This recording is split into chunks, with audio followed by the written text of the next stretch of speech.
بسم الله الرحمن الرحیم. مرد از راه می گذشت و ناگهان چشمش به طفلکی افتید که روی سنگ گریه می کرد. مرد نزدش آمد و پرسید: پسر جانم، چی چیزی تو را وادار ساخت که تو گریه می کنی؟ پسرک که یاد و خیالش به کار بند بود جواب نداد. مرد باشد دوام داد: بازیچه‌ات را گم کرده ای؟ طفلک با اشاره سر جواب این کار نمود، یعنی نه گفت. مرد باز پرسید: یگان مال قیمتت را گم کرده ای؟ طفلک با چشمانی گریه آلود نظری به مرد کرد و گفت: بله. مرد گفت: بگو ببینم چیست وی مال قیمتت که گمش کرده ای تا او را بهرت دوباره برقرار کنم.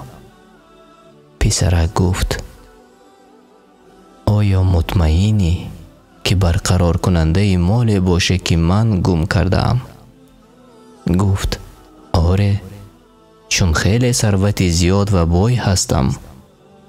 پسرک با اشک 6 قطار نگریست و گفت: ای عمک، مادرم را گم کرده ام، قیمتترین شخصم را گم کردم، او را به من برگردان.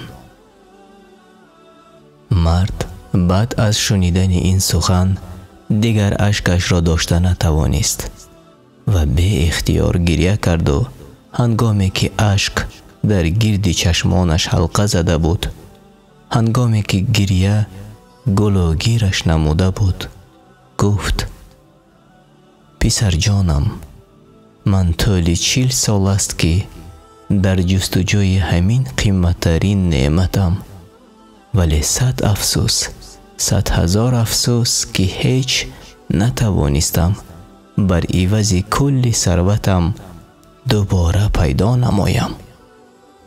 پیش از آنی که کسی را از دست می دهیم کوشش نماییم که به قدر آن صدقاً برسیم.